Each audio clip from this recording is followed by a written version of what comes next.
Well, we have a stark warning this morning from the United Nations. The UN's Global Humanitarian Overview estimates that nearly 340 million people will need humanitarian relief next year. The UN is pointing to a convergence of dire crises, including the war in Ukraine and the world food shortage. Rosie Burchard has more.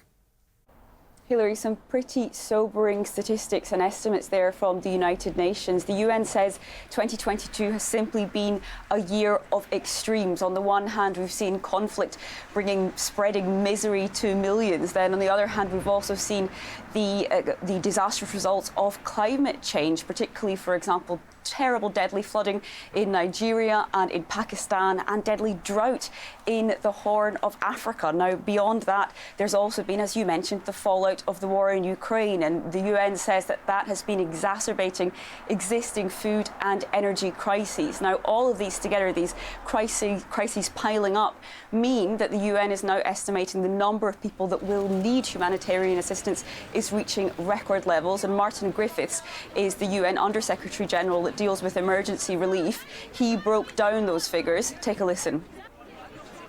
339 million people, a 25% increase of the total from 2022. 65 million people more next year than this year. And that increase is a steady increase in the last few years. Spiked with COVID, it went up. Unfortunately, it didn't come down after COVID, but the numbers have been steadily increasing.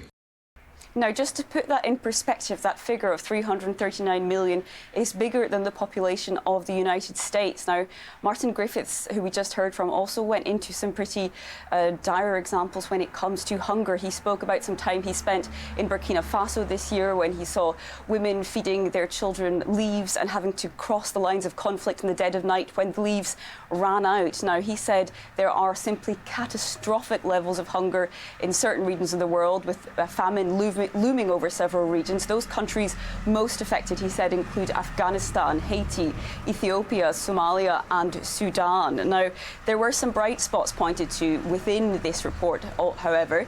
This office, the UN's Humanitarian Office, has helped 157 million people worldwide this year, and Canada is one of the top donors. The UN's office says they need at least $51.5 billion to try and meet these record needs for 2023. Martin Griffiths also pointed to that landmark deal to release Ukrainian grains which were trapped in the country, which was negotiated by the UN and by Turkey. He pointed to that as evidence that even enemies can, in some cases, come together. And he also called on rich, wealthier countries to cough up on promise which was made about a decade ago to provide poorer nations with around $100 billion per year in climate financing to help them transition away from fossil fuels, but also, more importantly, to deal with these deadly impacts of climate change, which have been so sharply in focus this year, 2022.